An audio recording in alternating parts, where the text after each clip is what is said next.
This is Rational Irrationality.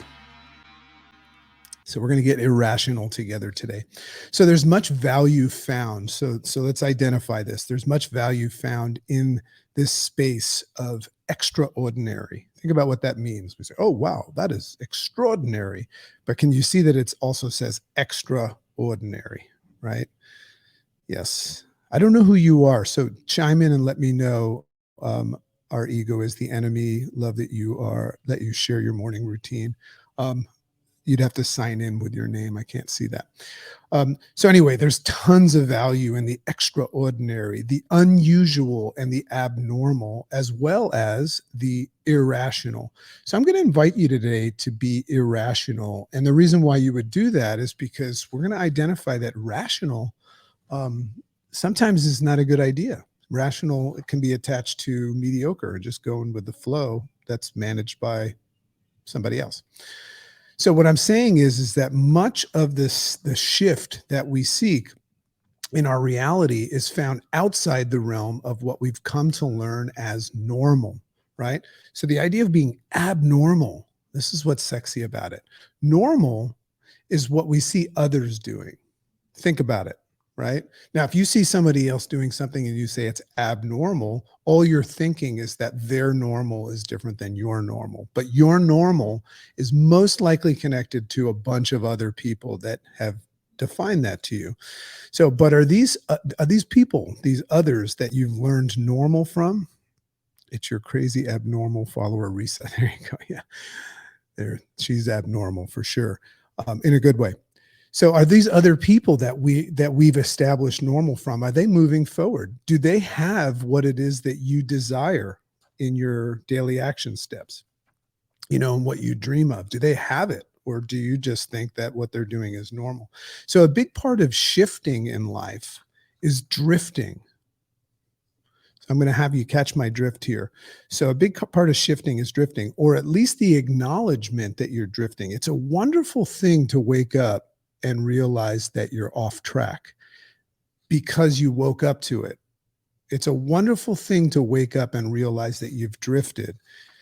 It's not wonderful to be drifting and not know it.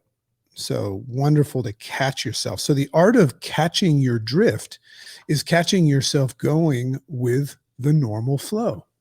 That's what drifting is. So normal is actually you just drifting, because it's almost like the riptides in water. It's just carrying you away because you've established that it's normal and safe, and nobody grows in a safe, place. So it sounds good at the time, and that's what the challenge is. So I'm just going to go with the flow. We'll say something like that. But what is the flow, and whose flow is it? Who's at the tip of that herd saying, hey, this is the flow, go with it, right? Have we ever met that person?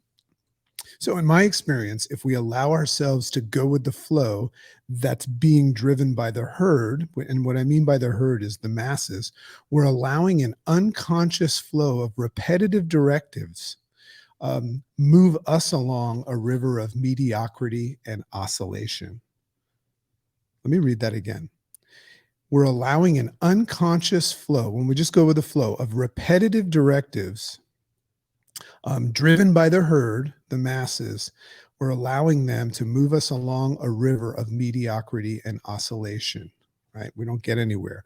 So that herd mentality often triggers a stampede. That's when you're really, really caught in a drift. It's when that herd that you've been following gets all excited. Right now, the herd's in a stampede. It's connected to things like recession and politics. There was just voting going on, and I'm not saying that you shouldn't get involved in those things, but what I'm saying is when you're involved in them, are you disengaged with the things that matter most, right? So it's a big challenge that we all have. Sometimes you can find yourself in a stampede, which would be great if you realized that you were, because then you could shift. So you see, you've been programmed to go with the flow under the pretense that the flow is the way to go, right? Just going to go with the flow. That's one of the most common things that I'll hear people say when they back away from responsibility. So they'll say something like this. They'll say, hey, you know what? I'm just going to go with the flow for a little while, right? Think about what that means. You don't know where the flow is going. That's like jumping in a river and just letting it take you wherever. I can see the value in that because it releases you from responsibility. But can you see how that's like trying to get somewhere in a rocking chair. You don't know what the outcome is. So it's an interesting challenge because we don't want to go overboard. We don't want to become like over obsessed with our directives, right? But we also don't want to just say, "Hey, I'm just going to go with the flow." So what I'm saying here is I'm not telling anybody what the right thing to do is. This is just about waking up to it.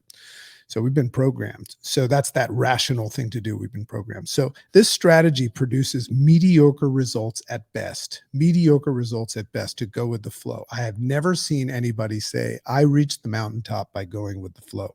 I've never seen water flow up a mountain. So remember, if you continue to lick the lollipop of mediocrity, you will suck forever. So what do you seek at the end of your strategy? So while you're in the flow, right, or not, what is it that you seek at the end of your strategy? Is it growth? Is it a breakthrough? Is it to live an abnormal and extraordinary life? Is that what you want? Do you want to live an abnormal and extraordinary life? Or are you in a season right now where you're saying something like, hey, listen, let's hide that. Are you in a season right now where you're just saying, hey, listen, I'm just going to go with the flow, right? The moment that you say that, you've completely detached from where growth lives, and that's outside, that's abnormal, that's extraordinary. So where you have options, that's that extraordinary life, time, financial freedom, all those things there live there. They don't live in the flow. Now it's different to be in flow. You could be so, dialed in to your directives that are promising and supporting your future state that you could be in the flow state of it. But I'm talking about going with somebody else's flow. That's where we have to be careful. So where your priorities are straight and you're living life around the things that matter most to you. Are you living your life around the things that matter most to you or to others, to the herd that has created the flow? That's another interesting insight. Are you living the life that has been designed for you by others, by society? Remember, when I say that we've been programmed by mother, father, teacher, preacher, and then I say society, we're being programmed by the things that we consume every day, things that we see and things that we allow in. So I'm talking about you. So then I suggest that you take today's rise up as a wake-up call. That's what I believe that this rise up is for. It was for me. To expose your unconscious drifting. Maybe that's what this was about today. Exposing your unconscious drifting. Like, holy shit, I'm drifting right now. So you can start shifting. That's the first thing that you have to do before you shift is catch your drift. So you can start shifting into the unusual and abnormal space of seeing the rationality of being irrational. I'm giving you permission today to be irrational. If rational has been depicted by the herd mentality, then you can be irrational today. You'll find yourself alone. That's how you'll know that you're in the right place. Stray from the herd today. Go your way. And I'm not saying like go do something crazy and stupid that harms others. I'm saying go do something crazy and stupid in comparison to others and go start getting it, what it is that you want. Go your way. The universe has been guiding you. Pay close attention to it and not the herd today. Don't pay attention to your programmed GPS, right? A lot of people woke up today and they're just following what was programmed into their GPS. Go your way, the way that you know you need to go. And you'll know that it's right because it feels as it should, uncomfortable and highly irrational. So get irrational today. Make sense? I sure hope it does. Love and appreciate all of you. And just so excited just about the potential that we all have. Everything is just on the other side of us recognizing that. And just remember, if you're having a bad day today, that does exist, the bad side, but there always is a good side as well. All you have to do is make a conscious decision to focus on that as well. If you think that everything is perfect and you don't think that there's anything tough going on, well, you need to acknowledge both and just recognize they're both necessary. But I love and appreciate you. Join the community, join our newsletter. Go to riseupwithdragon.com once a week. That's coming out. And we've got a lot of free giveaways that are going to come up associated with the book. Love and appreciate you all. Have an amazing day. Just enjoy it.